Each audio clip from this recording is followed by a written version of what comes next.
Hey guys, this is Umar Khan. Today I'm going to talk about a machine learning model that I built to predict patient outcomes for people suffering from COVID-19.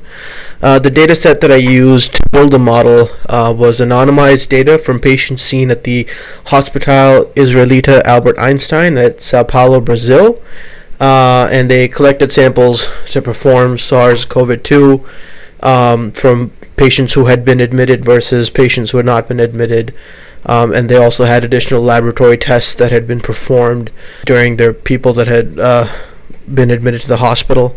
That's our objective. We want to see, if we built a model so that if we're given a patient and we're given the results of certain labs that have been done on them, can we predict whether they need to be admitted, and if they need to be admitted, how severe is their case, and should they go into intensive care. The dataset was published on Kaggle and can be found at this link. So, right off the bat, the biggest problem with this dataset was that there was a ton of missing data. They collected limited information from people, especially people that had not been admitted. From them, they virtually collected nothing aside from their age and the results of their SARS-CoV, the COVID test itself. So we had a lot of missing data. This chart right here, what we're seeing is on the x-axis is the number of fields or columns that are missing, and the y-axis is the number of rows for which there are that many features missing. And what we see is that for 3,500, 4,000 rows, more than 90 of the features are missing. There's 100 features, so they're missing 90% of the data. I basically just took them out because that sparse data I felt would be just completely unhelpful in building a robust model for making predictions.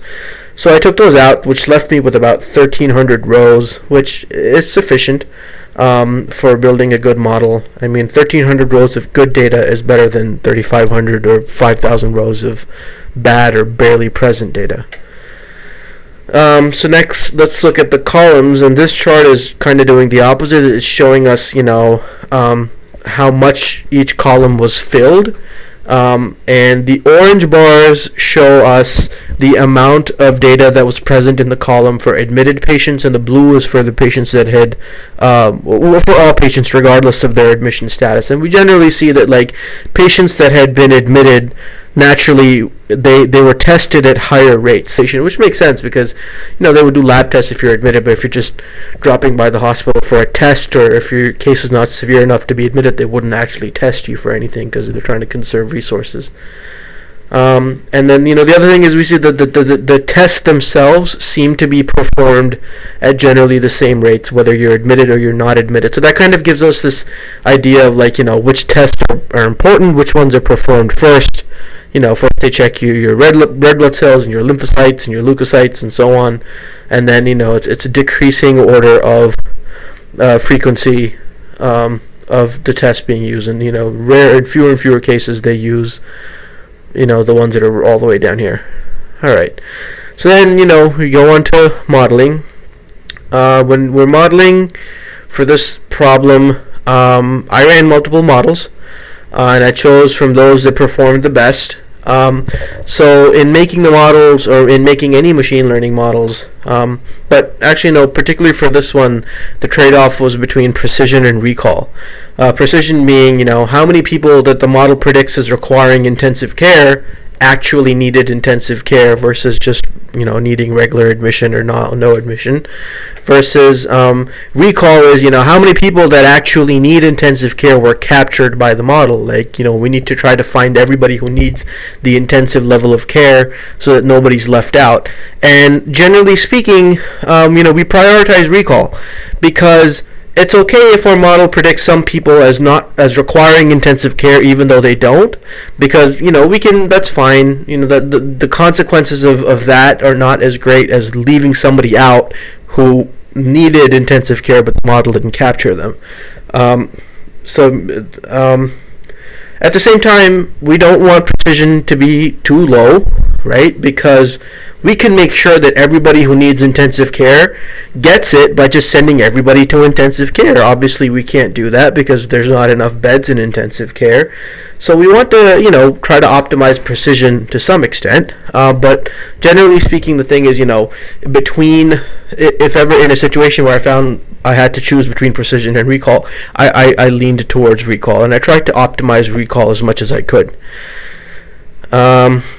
So I ran a preliminary model, and you see on the left there's basically 4 categories. Either a patient needed to go to intensive care, either they were not admitted, regular ward, or something called semi-intensive. And this is the results of the preliminary model. It shows us that, the diagonal shows us, how many people that needed intensive care were actually captured by the model, and how many that didn't need admission were actually captured, how many needed regular ward were actually identified as, and so on. And so one thing you'll notice that the worst performing label is semi-intensive. Less than half the people that actually needed to get to the semi-intensive ward were captured, and almost half of them were identified as not needing admission at all. So it seems that that's a very underperforming category, and my thought was that, it's so unhelpful on its own that we may as well just fold it in and just consider people that are in semi-intensive as just being in the regular ward, because we see that the regular ward performance is also a little bit low. So I thought if we combined the two, maybe we could boost performance. And we're still getting people to the hospital. I just thought it would be better to relabel that and merge that into the data set. Actually, what I did was I used logistic regression to basically predict, I pretended like there was no semi-intensive label, and I used regression to try to classify the semi-intensive points as either regular ward or intensive patients. And the idea was that should boost performance for both of those other two labels. I also used that's a similar technique to fill a lot of the empty data that I had, was to basically build an iterative algorithm that just used the values that it knew to fill the values that didn't exist, and then use those to fill the remaining, and so on. But for the semi-intensive, we also look at these are called ROC, receiver operating characteristic curves. Basically what we do is we're plotting how the false positive rate changes in relationship to the true positive rate. So what this curve shows us is that if we're willing to accept 20% of our predictions as being falsely labeled as not admitted patients, it's going to increase the true rate more. So basically that means, this curve shows us the greater our tolerance for error, the more true predictions we're going to get. The fact that this curve assumes this shape where it kind of hugs the upper left corner is a very good sign, because if the line was to be along the blue line, basically it would be telling us that our model is no better than random guesses. The fact that it's in this shape where it hugs the upper left corner is a classic sort of sign that the model is performing pretty good when it comes to making its predictions. But you'll notice that the semi-intensive category, it's the worst one of the lot. We look at this metric called the area under curve, which basically looks at the area under this curve, and the lower that number is, or the closer to 50 that it is, the worse our model is doing. Right? It's closer to just being a random guess. So semi-intensive is the most poorly performing metric under the ROC curve as well.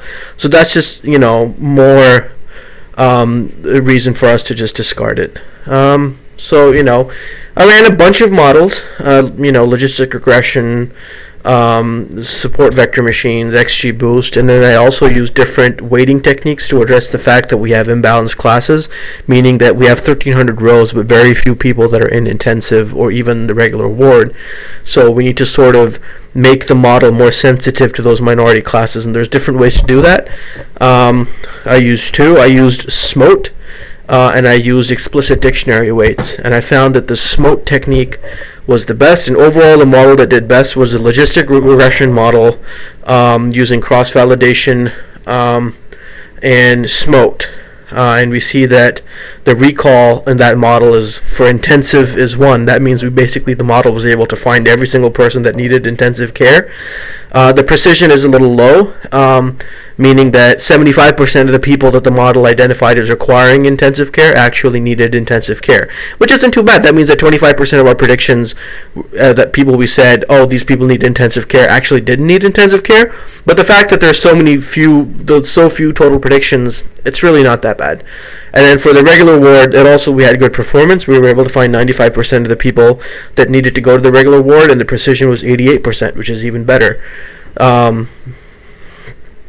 We have the next highest model was logistic regression using dictionary weights, and that gave us worse performance on intensive. It gave us better performance, gave us better precision for regular ward, but honestly, I think it's more important to get the intensive figures up more than regular ward. So that's why I decided to go with logistic. And these are the features that our model felt was the most important in making a determination on whether a person needed to go to the intensive care or the regular ward. If a medical professional was interested, they could easily look at that and find out, well, these are the tests that are most important in determining the outcome. Those are the tests we should be doing first. So that was my presentation. I hope that you liked it, and I hope that this kind of modeling can help. Stay safe, and best of health to everybody.